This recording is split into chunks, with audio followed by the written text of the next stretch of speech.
সুন্দরীর হাতের মধ্যে কুনাই দিয়ে একটা পোষ মারে, আর এটা দেখার পরে তার মাথা খারাপ হয়ে যায়। কি তুই আমার সুন্দর বডির মধ্যে আঁচড় দিলি, আমি তোরে ছাড়বো না। আর তারপরে এদের দুজনের মধ্যে কুনাই দিয়ে হাতাহাতি লড়াই শুরু হয়ে যায়। কিন্তু হঠাৎ করে নারুতো দেখতে পায় যে তার হাতের যে কাঁটাটা ছিল সেটা তো হিল হয়ে গেছে, আর সে আবারও নারুতোর উপরে জুৎসুর ব্যবহার করতে শুরু করছে।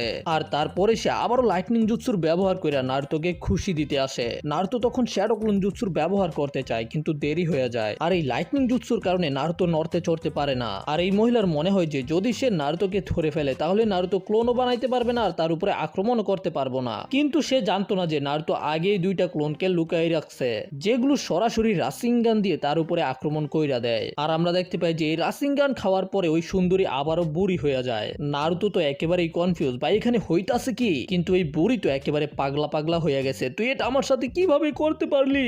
আমার সুন্দর বডিটার সাথে তুই একবার না দুইবার এরকম করছস। তারপরে সে একটা জুৎসুর ব্যবহার করে, যেটার নাম হইতাছে রিপার ট্রান্সফার। আর এতেই তার বডি আবারও আগের মতো নরমাল হইয়া যায়। কিন্তু এইবার তার হাতের মধ্যে যে কাঁটাটা ছিল সেটাও ফিরে আইছে।